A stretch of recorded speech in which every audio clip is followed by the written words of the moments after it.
বাংলাদেশের পরিস্থিতির কথা মাথায় রেখে বনগাঁর পরে বাগদার সীমান্তবর্তী বাগদা গ্রাম পঞ্চায়েতে নজরদারি বাড়াতে 17টা সিসি ক্যামেরা বসালো গ্রাম পঞ্চায়েত। সাম্প্রতিক বাংলাদেশের সীমান্তবর্তী এলাকায় বাড়তি নজরদারি চালাচ্ছে বিএসএফ ও পুলিশ।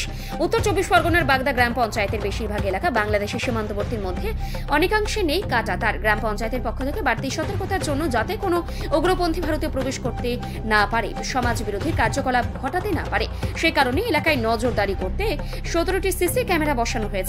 প্রথম ধাপে 30টি সিসি ক্যামেরা বসানো হবে। বাগদা গ্রাম পঞ্চায়েতের বিডিও, হাসপাতাল ও গুরুত্বপূর্ণ মোড়ে এই সিসি ক্যামেরা বসানো হয়েছে। প্রধানত পঞ্চায়েতের নিজস্ব তহবিল ও হাট মালিক সহ ব্যবসায়ীদের সহযোগিতায় এই সিসি ক্যামেরা বসানো হয়েছে।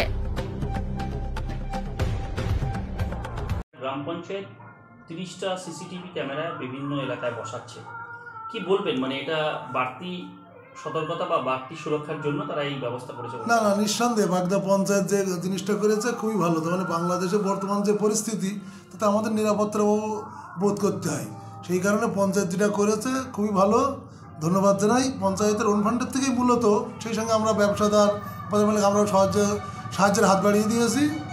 আপাতত 30টা হওয়ার কথা, কিন্তু 17টা 18টার মতো বসানো হয়েছে। আগামী দিনে এটুকু পূরণ করা হবে। এই যে অবস্থান, মানে বর্তমানে কি ভয়ভীতি থাকে যে এখানে? একটু ভয়ভীতি তো কাজ করেই, যতই আমরা বর্ডারের ধারে বাস করি তো, আর যখন আসে যতই বিএসএফ থাকে, নিরাপত্তা তো অবশ্যই বিএসএফ পুলিশ দেয়, তবু সাধারণ মানুষেরও একটু ভীতি কাজ করে। কিন্তু এটা দিয়ে আমরা অনেক সেই দিক থেকে সাহস পাই যে সবার সহযোগিতাতে। আপনার নাম? আমার নাম কমল কৃষ্ণ অধিকারী, বাগদা হাট মালিক, এবং আমি দীর্ঘদিন পঞ্চায়েতের সাথে। গ্রাম পঞ্চায়েতের পক্ষ থেকে যে এই যে সিসি ক্যামেরা বসানো হয়েছে, মানে কি বলবেন এটা? এতে আমাদের মানুষ, বাগদার মানুষ উপকৃত হবে, সুরক্ষিত হবে।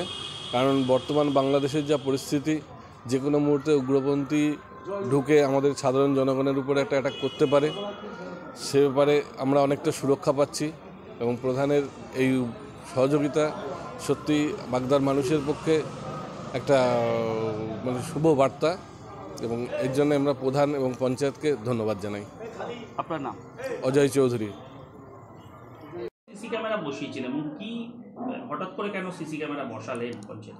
দেখুন, সম্প্রতি বাংলাদেশে উদ্বিগ্ন যে পরিবেশ পরিস্থিতি, বিশেষ করে উগ্রপন্থী ভারতবর্ষে ঢোকার যে একটা মানসিকতা, এটার দিকে লক্ষ্য রেখেই এবং সামগ্রিক বাগদার আর্থসামাজিক উন্নয়নের জন্যে এবং সামাজিক সুরক্ষার জন্যে আমরা বাগদা গ্রাম পঞ্চায়েতের পক্ষ থেকে 30খানা সিসি ক্যামেরা লাগানোর ব্যবস্থা করেছি।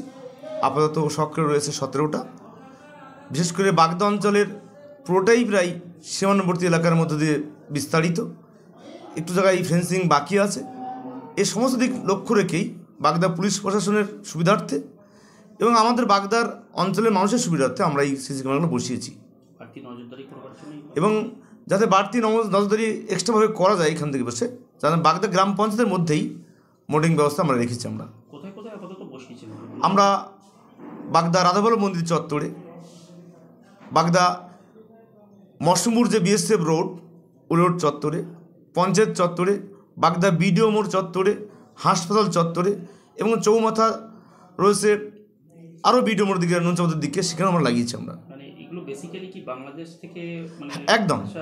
একদম বাংলাদেশ থেকে যাতে চোরাই পথে মানুষ এদেশে আসতে না পারে, বাড়তি নজরদারি আমরা পঞ্চায়েতে করছি, এবং এলাকায় যাতে দুষ্কৃতীদের যাতে লাফালাফি না ঘটে সেটার জন্য এই ব্যবস্থাটা আমরা করেছি। অবশ্যই এখানে বাগদা পঞ্চায়েতের যেমন কর্মচারীরা আছেন, সভ্যবৃন্দরা আছেন, ব্যবসায়ীরা সঙ্গে আছেন, পুলিশ প্রশাসন সঙ্গে আছেন, তারা চাইছে এই সিসি ক্যামেরা মোড়াটা আরও বিস্তারিত এলাকা জুড়ে হোক। আপনার নাম কি? আমি সঞ্জিত সর্দার, প্রধান বাগদা গ্রাম পঞ্চায়েত।